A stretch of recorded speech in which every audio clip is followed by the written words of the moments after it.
December 24 இந்திய விமான போக்குவரத்தில் மிக பெரும் கரும்புள்ளி நாள். இன்னைக்கு தான் இந்தியாவுடைய ஒரு விமானம்ங்கிறது தீவிரவாதிகளால் கடத்தப்பட்டுச்சு. அது 1999 வருடம் டிசம்பர் மாதம் 24 இந்தியன் ஏர்லைன்ஸுடைய ஃப்ளைட் 814 179 பேசஞ்சர்ஸோட 11 க்ரூ மெம்பர்ஸோட காத்மண்டுலேருந்து டெல்லிக்கு புறப்பட்டுச்சு. போகிற வழியிலேயே தீவிரவாதிகள் அதை கடத்தினாங்க. 7 நாட்களுக்கு அந்த விமானம் தீவிரவாதிகளால் அலைக்கழிக்கப்பட்டுச்சு.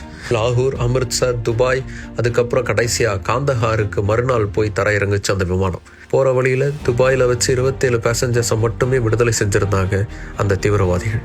அப்படி விடுவிக்கப்பட்டவங்களில் ஒருவருடைய சடலமும் அடங்கும். 36 தீவிரவாதிகளை விடுதலை செய்யணும், 200 மில்லியன் அமெரிக்கன் டாலர் பணத்தை கொடுக்கணும் அப்படிங்கிறது தான் அந்த தீவிரவாதிகளுடைய கோரிக்கையாக இருந்துச்சு. அப்போ ஆப்கானிஸ்தானை தாலிபான் ஆட்சி செஞ்சுக்கிட்டு இருந்தாங்க. அவங்களுடைய முழுமையான ஆதரவுங்கிறது இந்த தீவிரவாதிகளுக்கு இருந்துச்சு. இந்திய அரசு அதிரடி தாக்குதலை நடத்த முடியாமல் போனதால் வேறு வழி இல்லாமல் பேச்சுவார்த்தைக்கு இணங்கினாங்க. கடைசியாக இந்திய சிறைச்சாலைகளில் இருந்த 3 முக்கிய தீவிரவாதிகளை விடுதலை செய்து அங்கே இருக்கக்கூடிய பயணிகளை பத்திரமாய் மீட்டெடுத்தாங்க. அப்படி விடுதலையான அந்த தீவிரவாதிகள் தான் அதற்கப்புறமா இந்தியாவில் நடந்த மிக முக்கியமான தீவிரவாத தாக்குதலுக்கு காரணமானவங்க. இன்று வரை இந்திய வரலாற்றில் மிக பெரும் கரும்புள்ளியாக திகழும் இந்தியன் ஏர்லைன்ஸ் விமானம் கடத்தப்பட்ட தினம் இன்று.